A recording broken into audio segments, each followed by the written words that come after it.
Apôtre Paul, vous êtes ma joie parfaite. Pourquoi vous êtes ma joie? Parce que nous partageons ensemble des choses communes, des choses qui concernent notre Dieu Tout-Puissant. Et je suis heureux d'être avec vous ce matin. C'est vrai que j'ai plusieurs feuilles sur le pupitre. J'en ai 4 ou 5. Pendant 3 jours, j'ai relevé les meilleures idées. Je suis allé dans les passages, je les ai lus, je les ai relus, je les ai lus encore. Et croyez-moi, beaucoup de choses m'ont édifié dans ma foi personnelle et m'ont éclairé sur certains points dont nous nous posons tous parfois des questions. Alors j'ai commencé par un point en Corinthiens. Je suis allé dans quelques passages importants. En 1 Corinthiens où l'apôtre Paul exhortait les Corinthiens par la plume à tenir tous un même langage, à ne point être divisés. Et j'ai 2-3 idées relevées de 1 Corinthiens à être, dit Paul aux Corinthiens, dans une parfaite unité. Une parfaite unité, à tenir un même langage et à ne point avoir des divisions.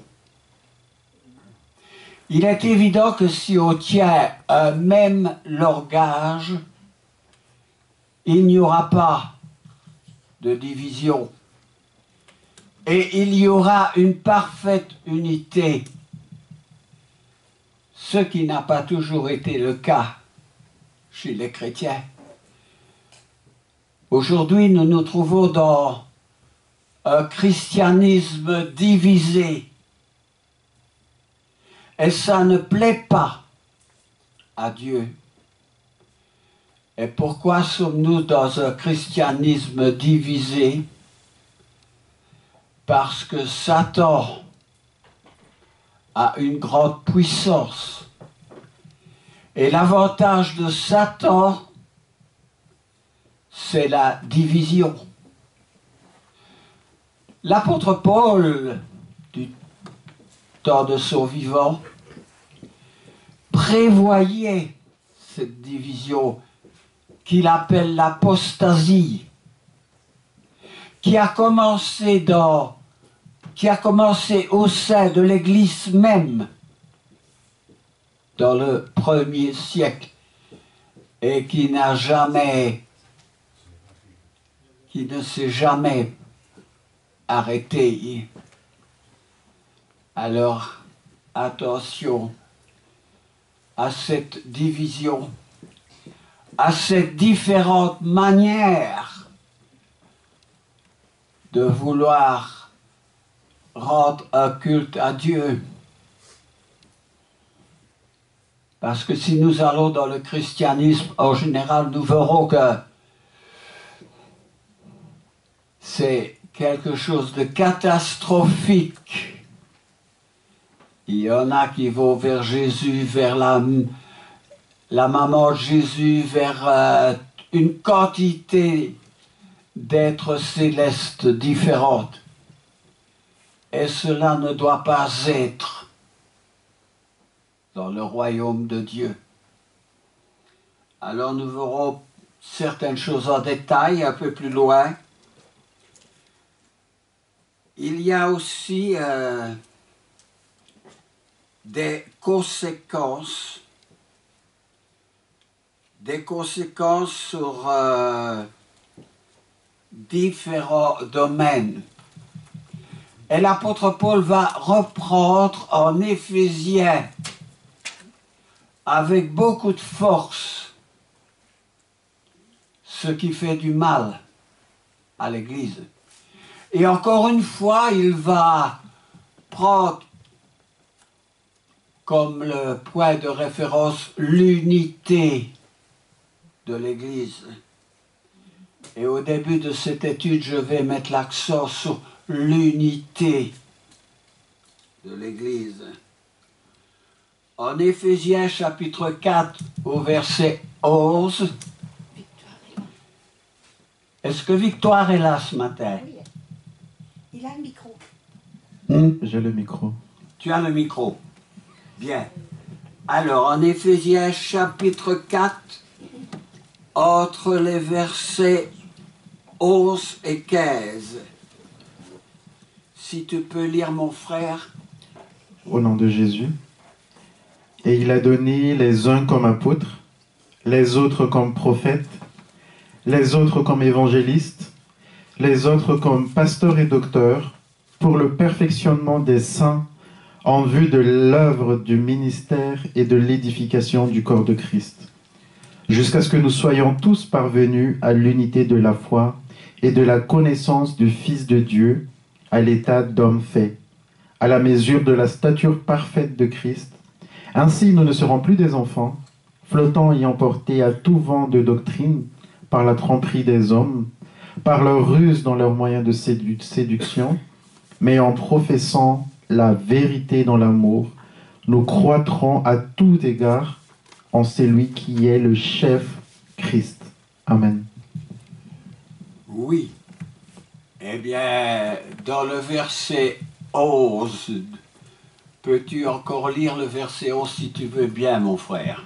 Et il a donné les uns comme apôtres, les autres comme prophètes, les autres comme évangélistes, les autres comme pasteurs et docteurs. Amen. Oui. Est-ce que tu as lu des versets 12 à 17? Jusqu'à 15, je continue jusqu'à 17 alors. Oui. Mais en professant la vérité dans l'amour, nous croîtrons à tous égards en celui qui est le chef, Christ.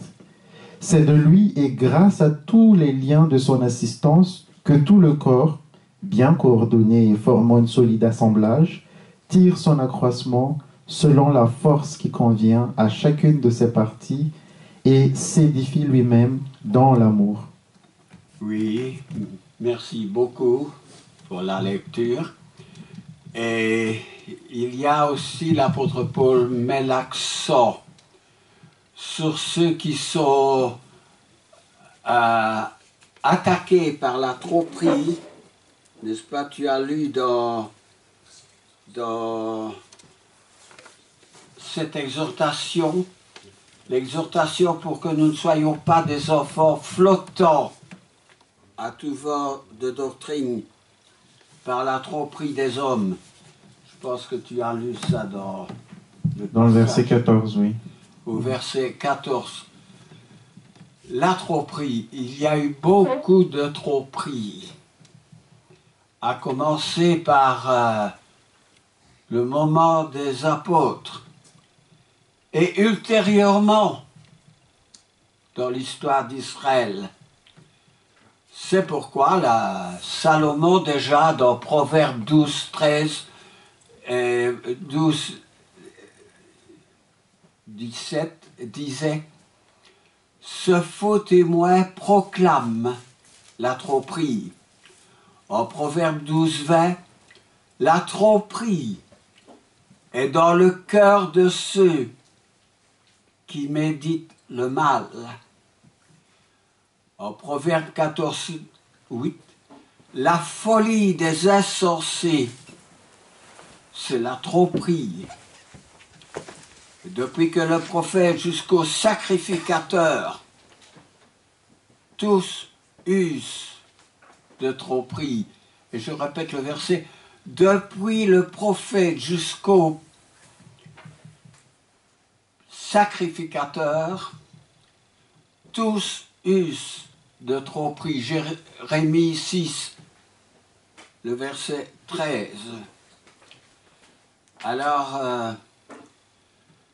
il est dit aussi, Éphraïm qui est Israël, m'entoure de mensonges. Osée 12:1. La maison d'Israël est pleine de tromperies. En Michée 6:12, leur langue n'est que tromperie. Des enfants emportés par tout vent de tromperie des hommes. C'est le passage que tu as lu en Éphésiens 4:14. De fous docteurs se délectent de leur tromperie. C'est 2 Pierre 2:13.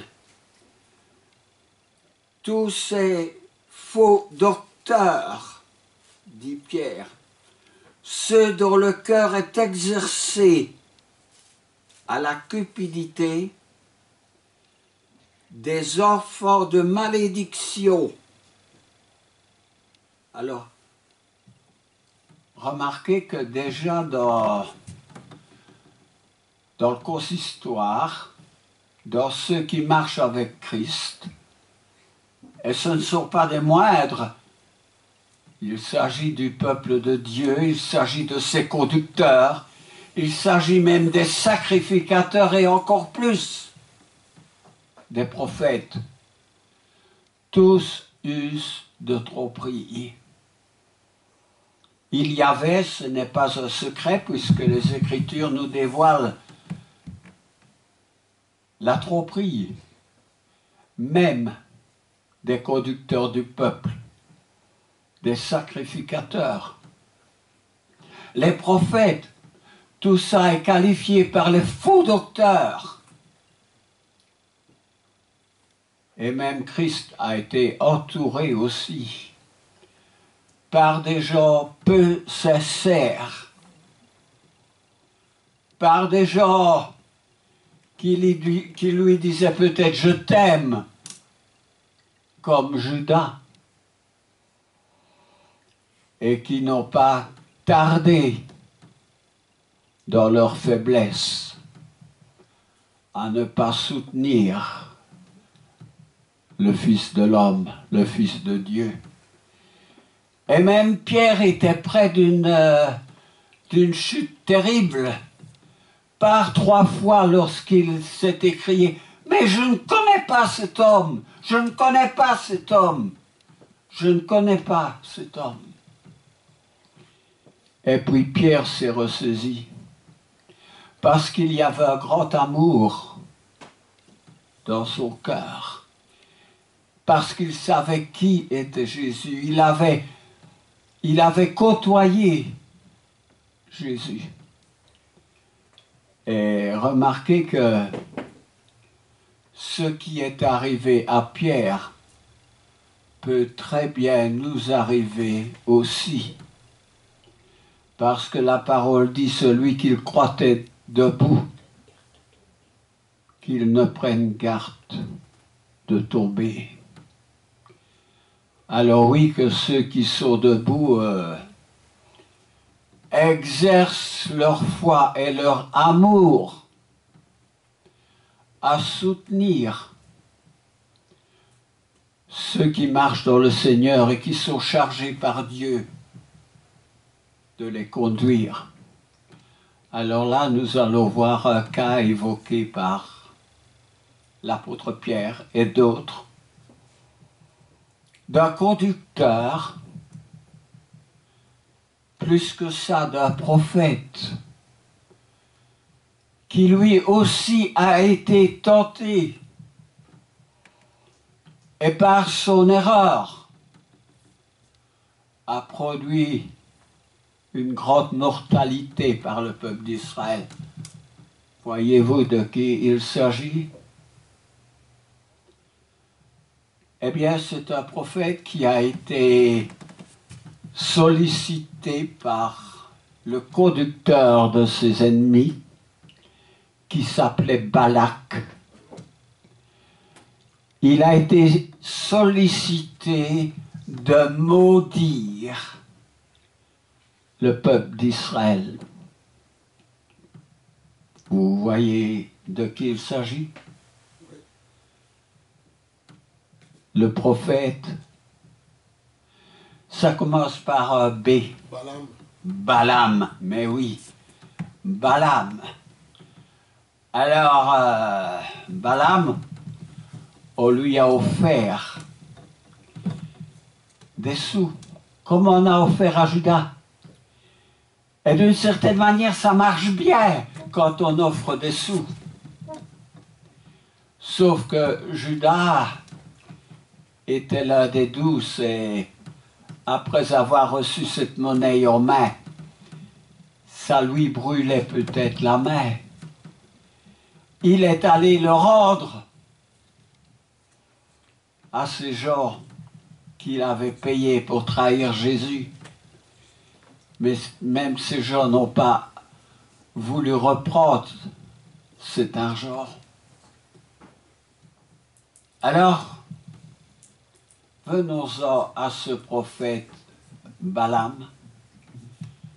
Nous allons le trouver et ça va être un dilemme avec Dieu. Parce que par 3 fois, il va être arrêté dans son chemin. Par qui? Dieu. Plus précis. Un âne. Un âne qui a parlé. Ah, c'est pas l'âne qui va l'arrêter? Par un ange. Par un ange. L'ange de l'Éternel. Il est là avec une épée. Mais Balaam ne peut pas le voir. Alors, d'abord, quand l'âne, lui, voit l'ange avec son épée, il se détourne, il va dans le champ. Et évidemment, Balaam ne comprend pas très bien. Que fait Balaam? Il fouette son âne. Et puis il reprend son chemin. Mais voici, maintenant, ils sont dans les vignes. Et dans les vignes, le sentier, il y a des murets, parce que le chemin est étroit. Et dans le sentier, à nouveau, l'ange est là, avec son épée. Et l'âne, il se serre contre le muret et il blesse le pied de Balaam. Alors Balaam, il est furieux. Il tape encore plus fort son âne. Et puis il continue le chemin jusqu'au moment où il ne peut pas aller plus loin. Et pourquoi ne peut-il aller plus loin? Parce que l'ange est au milieu du sentier et empêche l'âne de progresser. Imaginez la fureur de Balaam, qui cette fois a un bâton en main, et il s'en sert. Et que se passe-t-il à ce moment-là? Dieu lui-même intervient. Il intervient par le fait que l'âne s'exprime avec une voix d'homme. Vous allez me dire, c'est le premier parler en langue. Non, oubliez. Il s'exprime avec une voix d'homme. Et à ce moment-là, Balaam est forcé d'arrêter c'est du levain de la méchanceté dans l'esprit de Balaam. L'apôtre Paul dira aussi que l'ange de l'Éternel l'a empêché dans sa mission. Est-ce que nul d'entre vous ne pourrait affirmer qu'il n'y a jamais eu sur votre route un ange que vous n'avez pas vu, mais qui était là pour vous guider dans le bon chemin? Peut-être serait-il ce qu'on appelle l'ange gardien. La Bible ne va pas plus loin dans ce domaine. Mais l'Éternel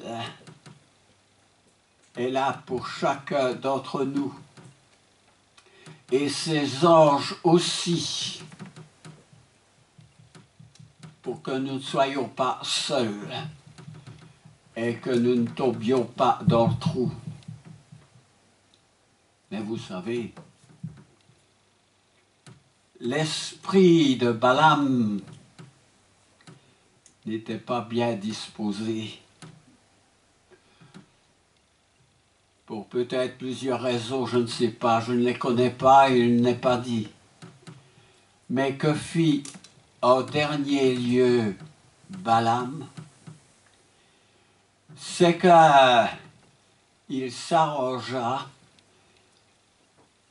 Finalement, il alla avec le roi Balak.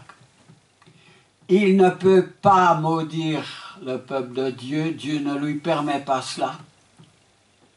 Mais par cupidité, je dis bien par cupidité, il s'arrange pour que le peuple d'Israël soit en contact avec les filles de Moab. Et qu'est-ce qu'il s'est passé là avec les filles de Moab? Je vous laisse le mot. Il s'est passé de la débauche. Parce que ils ont fait ce qui a déplu à l'Éternel. Et cette petite soirée avec les filles de Moab a fait que l'Éternel est intervenu, c'est ce qui s'appelle Baal-Péor, et 27 000 hommes du peuple d'Israël ont péri, jusque Dieu a arrêté la plaie. Attention à nos actions inconsidérées. Elles peuvent être empreintes d'un grand danger, quelquefois. Alors l'apôtre Pierre dit cela parce que l'apôtre Pierre, dans le même chapitre, en 2 Pierre 2, va parler de cas catastrophiques. Et un cas catastrophique, il va parler du baptême. Il ne va pas en parler beaucoup, mais il va dire que le baptême, c'est l'engagement d'une bonne conscience. Le baptême est l'engagement d'une bonne conscience et qui vous sauve devant Dieu, dira-t-il, par la résurrection de Jésus-Christ. Et puis là, il va faire un petit alinéa. Il va parler de l'eau du déluge. Que peut-il dire au sujet du baptême dans l'eau du déluge? Eh bien, il y a une analogie avec Pierre et avec ce que Paul dira en 2 Corinthiens, c'est que l'eau du déluge, dira Pierre, était une figure du baptême. Dans quel sens l'eau du déluge pouvait-elle être une figure du baptême? Eh bien, le peuple d'Israël, sous la conduite de Moïse, avait quitté l'Égypte. Qu'est-ce que c'était l'Égypte? C'était l'idolâtrie et c'était la servitude esclave. Dieu les avait délivrés de l'esclavage, avait ouvert la mer afin qu'ils traversassent la mer Rouge, puis le Jourdain, vers un meilleur pays qui est appelé la terre promise. Alors, cette figure du baptême représentait la vie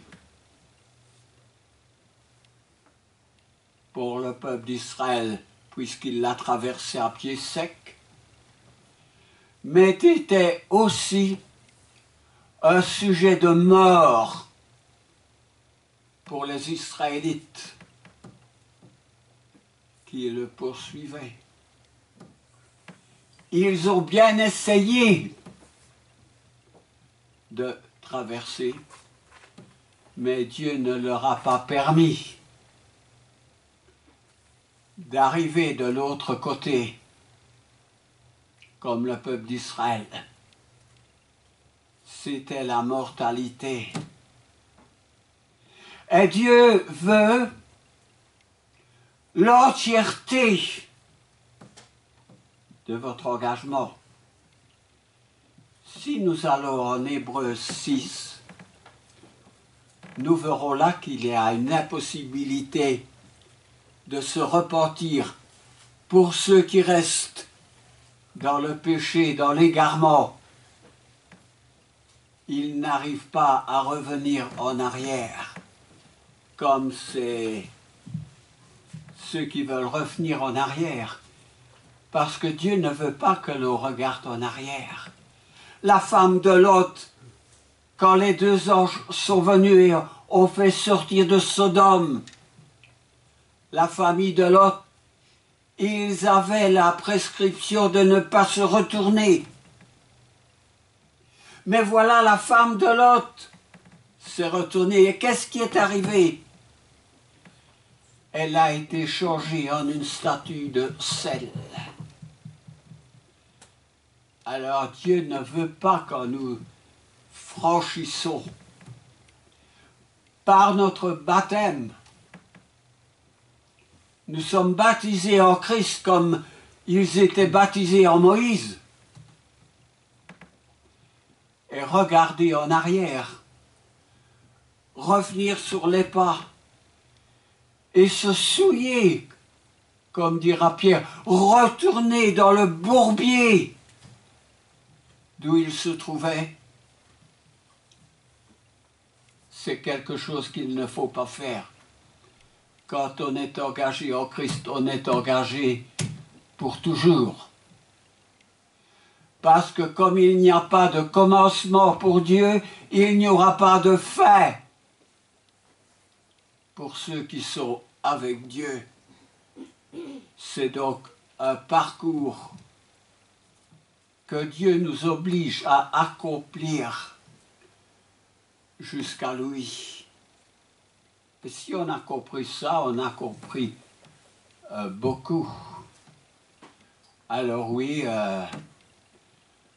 aussi l'apôtre Paul, je vois que je parle beaucoup parce que tu es là, mon frère, et tu attends peut-être des passages en 1 Corinthiens, je sais, au chapitre 10, les versets 1 et 2. J'ai ça en tête, je ne sais pas là où ça se trouve sur mes feuilles, mais peux-tu lire Corinthiens 10, 1 et 2?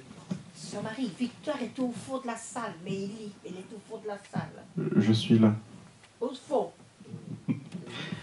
1 Corinthiens chapitre 10, 1 et 2. Oui. Au nom de Jésus. Frères, je ne veux pas que vous ignoriez que nos pères ont tous été sous la nuée, qu'ils ont tous passé au travers de la mer, qu'ils ont tous été baptisés en Moïse dans la nuée et dans la mer. Amen. Ah oui.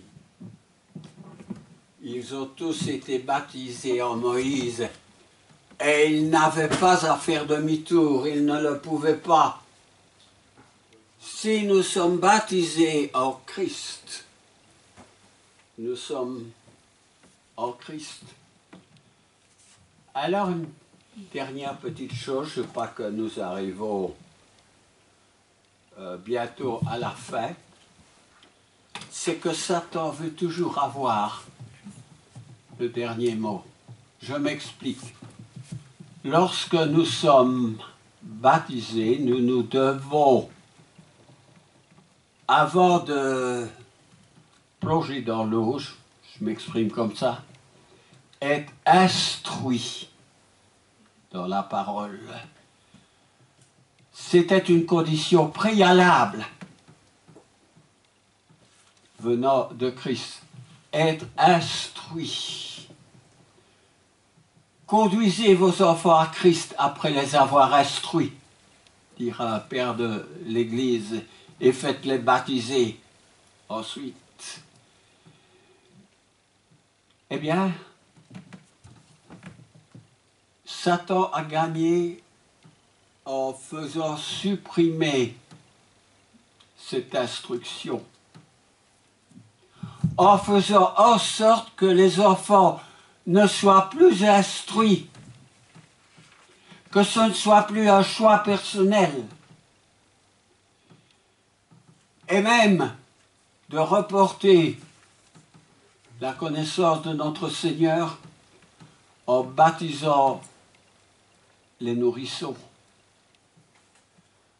en leur disant qu'il s'agit là du péché de leurs parents, ce qui est tout à fait contraire à l'esprit des Écritures. Du péché de leurs parents. Alors je pose la question. Le péché originel est-il un état de culpabilité ou un état de prédestination vers le mal? Eh bien, il ne peut être ni l'un ni l'autre, parce que le baptême pour le péché originel n'enlève pas un état de culpabilité qui n'existe pas chez les enfants et n'enlève pas un état de prédestination vers le mal, parce que tout être humain sera toujours attiré vers le mal. Oui. Il était très facile de descendre du baptême des adolescents au baptême des nourrissons. Alors, qu'en était-il après que Christ a institué le baptême? Eh bien, il en était que l'apôtre Paul a eu raison en disant que des loups cruels viendraient, n'épargneraient pas le troupeau, et que l'apostasie serait là. Parce qu'à partir du IIIe siècle, on ne baptisait plus. On ne baptisait plus que les nourrissons. Et ça, ce n'est pas biblique du tout. Alors, je ne vais pas m'étendre sur la question, mais je vais simplement dire qu'après consultation de ce qu'on appelle les écrits alors du 1er au 2e siècle des pères de l'Église, l'évangile des Bionites, la Didaché, l'épître de Barnabas, Justin Martyr, Aristide, Hermas, Justin Martyr, Tertullien, etc., tous nous enseignent le baptême biblique. Et aucun d'eux n'est encore touché par cette apostasie qui va venir du baptême de nourrisson. Et si je fais allusion à cette chose, c'est pour vous dire que le diable ne va pas s'arrêter là. Il va continuer. Parce que après, nous voyons une longue liste qui va prendre son départ avec le culte de Marie, avec l'infaillibilité du pape, un chef de l'Église. Et dans le culte, il va faire des détériorations qui sont des commandements d'hommes. La musique dans l'Église, les sœurs qui n'adoreront plus dans le calme, et toute une foule de choses où ce sont les hommes qui prennent la place de Dieu, où il s'agit d'un homme qui se donne le titre de chef de l'Église, comme si Jésus était parti en vacances. Alors, attention, cette histoire du prophète ce matin nous montre bien la tentation, la démence, parce que ce mot dans les Écritures figure et est attribué à Balaam, la démence du prophète. Attention, si les plus grands conducteurs ont été victimes d'une démence, attention à nous-mêmes. Parce que si nous nous écartons du chemin, ça va être très difficile de le retrouver dans la nuit des débauches, des rébellions. Soyons fermes. Et pour tous les dirigeants, veillons à ce qu'ils ne se découragent pas. Veillons à ce que Paul leur recommande en Thessaloniciens de leur donner toute notre affection à ces dirigeants, de les encourager, parce que c'est toujours catastrophique. On commence par être de bons amis. Et dans la suite de l'histoire, aussi loin qu'on peut remonter dans les Écritures, jusqu'à Moïse par exemple, ils devenaient des ennemis de Moïse, ils parlaient contre Moïse. Mais Dieu ne voulait pas ça. Qu'est-ce que Dieu a fait? Il a envoyé des serpents brûlants contre ces gens qui parlaient contre Moïse. Et la solution a été de construire le serpent d'airain pour tous ceux qui en étaient affectés. Vous pouvez remonter dans le ministère de l'apôtre Paul, vous pouvez remonter dans tous les ministères. Ceux qui étaient des bons amis au commencement, Satan s'est arrangé pour que, par la suite, il en soit autrement. Et encore de nos jours, je peux voir dans les villes voisines des gens qui étaient en Christ et qui maintenant font du mal aux dirigeants. Et ça ne doit pas être, parce que ces dirigeants sont là au nom de Christ, pour prêcher l'Évangile. Ne vous attendez pas à ce qu'ils soient sans péché. Ces dirigeants ne sont pas infaillibles, mais entourez-les, encouragez-les pour qu'ils accomplissent leur travail, leur œuvre, parce que c'est au nom du Seigneur qu'ils sont là pour prêcher qu'il y a une seule Église, une seule foi, un seul baptême, comme dit Paul aux Corinthiens. Il n'y a pas deux églises différentes, où l'une est l'église du Seigneur et l'autre une autre église. Et si vous voyez qu'il y a des choses qui sont discordantes, prenez exemple aux Juifs de Béréi qui contrôlaient par les Écritures. Si ce qu'on leur disait était exact, et si ce n'est pas exact, sortez de ce milieu. Christ n'est pas divisé. Alors, nous allons arrêter. Je pense qu'il est l'heure. Je ne vois pas, mais je pense qu'il est l'heure. Que Dieu soit avec nous dans toutes choses, pour sa gloire. Amen. Amen.